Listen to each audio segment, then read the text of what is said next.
أعوذ بالله من الشيطان الرجيم بسم الله الرحمن الرحيم سورة البقرہ آیت نمبر 266۔ أيود أحدكم أن تكون له جنة من نخيل وأعناب تجري من تحتها الأنهار له فيها من كل الثمرات وأصابه الكبر وله ذرية ضعفاء فأصابها إعصار فيه نار فاحترقت كذلك يبين الله لكم الآيات لعلكم تتفكرون۔ ترجمہ۔ کیا تم میں سے کوئی یہ پسند کرے گا کہ اس کا کھجوروں اور انگوروں کا ایک باغ ہو جس کے نیچے نہریں بہتی ہوں اور اس کو اس باغ میں اور بھی ہر طرح کے پھل حاصل ہوں اور بڑھاپے نے اسے آ پکڑا ہو اور اس کے بچے ابھی کمزور ہوں؟ اتنے میں ایک آگ سے بھرا بگولا آ کر اس کو اپنی زد میں لے لے اور پورا باغ جل کر رہ جائے۔ اسی طرح اللہ تمہارے لیے اپنی آیات کھول کھول کر بیان کرتا ہے تاکہ تم غور کرو۔ تفسیر۔ یعنی اگر تم یہ پسند نہیں کرتے کہ تمہاری عمر بھر کی کمائی ایک ایسے نازک موقع پر تباہ ہو جائے جبکہ تم اس سے فائدہ اٹھانے کے سب سے زیادہ محتاج ہو اور اثر نو کمائی کرنے کا موقع بھی نہ رہا ہو، تو یہ بات تم کیسے پسند کر رہے ہو کہ دنیا میں مدت العمر کام کرنے کے بعد آخرت کی زندگی میں تم اس طرح قدم رکھو کہ وہاں پہنچ کر یکایک تمہیں معلوم ہو کہ تمہارا پورا کارنامہ حیات یہاں کوئی قیمت نہیں رکھتا۔ جو کچھ تم نے دنیا کے لیے کمایا تھا وہ دنیا ہی میں رہ گیا، آخرت کے لیے کچھ کما کر لائے ہی نہیں کہ یہاں اس کے پھل کھا سکو۔ وہاں تمہیں اس کا کوئی موقع نہ ملے گا کہ اثر نو اب آخرت کے لیے کمائی کرو۔ آخرت کے لیے کام کرنے کا جو کچھ بھی موقع ہے اسی دنیا میں ہے۔ یہاں اگر تم آخرت کی فکر کیے بغیر ساری عمر دنیا ہی کی دھن میں لگے رہے اور اپنی تمام قوتیں اور کوششیں دنیاوی فائدے تلاش کرنے ہی میں کھپاتے رہے تو آفتاب زندگی کے غروب ہونے پر تمہاری حالت بعینی ہی اس بڈھے کی طرح حسرتناک ہوگی جس کی عمر بھر کی کمائی اور جس کی زندگی کا سہارا ایک باغ تھا اور وہ باغ عین عالم پیری میں اس وقت جل گیا جبکہ نہ وہ خود نئے سرے سے باغ لگا سکتا ہے اور نہ اس کی اولاد ہی اس قابل ہے کہ اس کی مدد کر سکے۔ آیت نمبر 267۔ يا أيها الذين آمنوا أنفقوا من طيبات ما كسبتم ومما أخرجنا لكم من الأرض ولا تيمموا الخبيث منه تنفقون ولستم بآخذيه إلا أن تغمضوا فيه وَاعْلَمُوا أَنَّ اللَّهَ غَنِيٌّ حَمِيدٌ۔ ترجمہ۔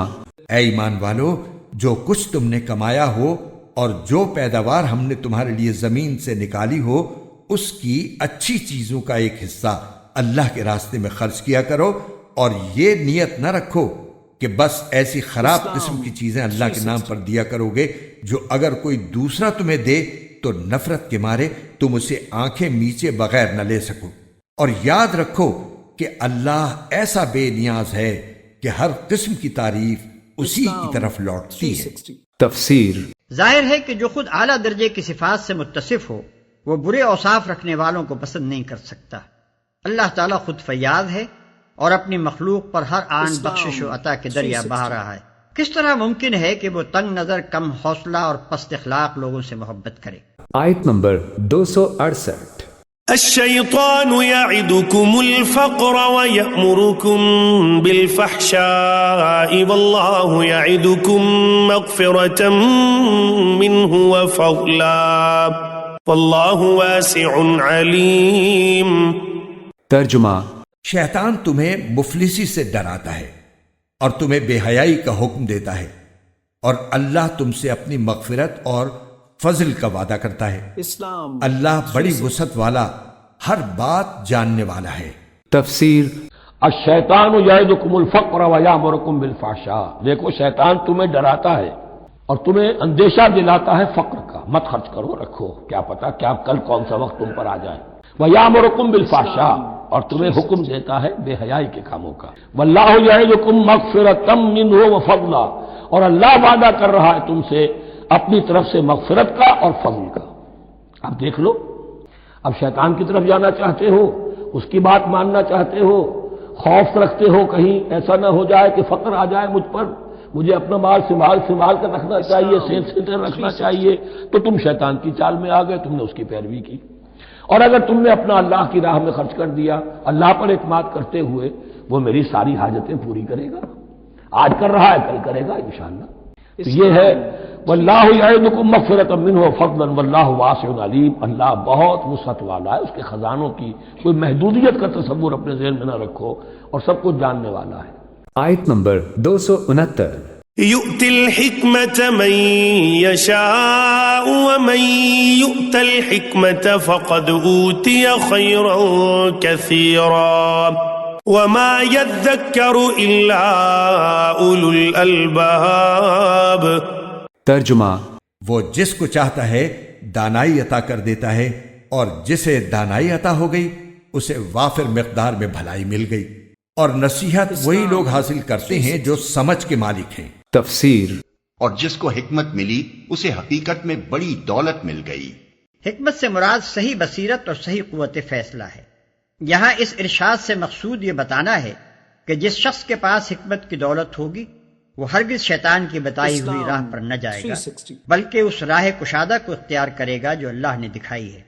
شیطان کے تنگ نظر مریدوں کی نگاہ میں یہ بڑی ہوشیاری اور عقل مندی ہے کہ آدمی اپنی دولت کو سنبھال کر رکھے اور ہر وقت مزید کمائی کی فکر ہی میں لگا رہے، لیکن جن لوگوں نے اللہ سے بصیرت کا نور پایا ہے ان کی نظر میں یہ عین بے وقوفی ہے۔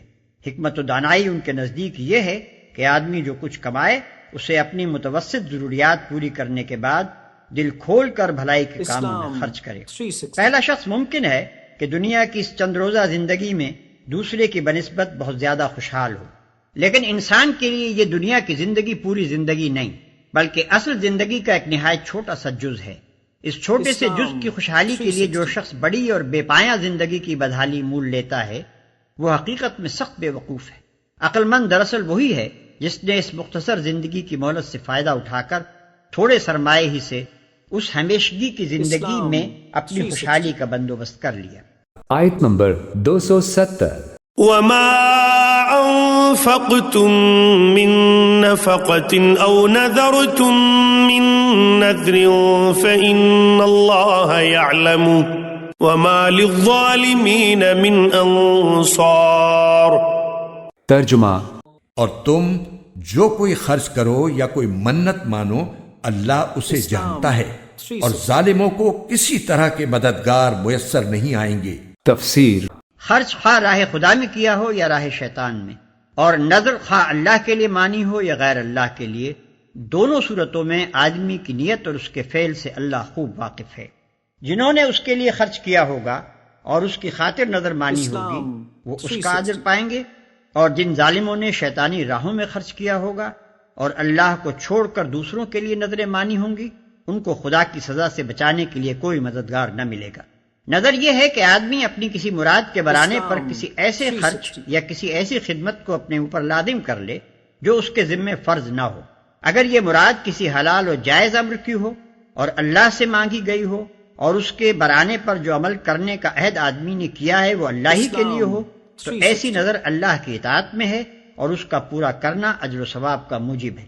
اگر یہ صورت نہ ہو تو ایسی نظر کا ماننا معصیت اور اس کا پورا کرنا موجب عذاب ہے۔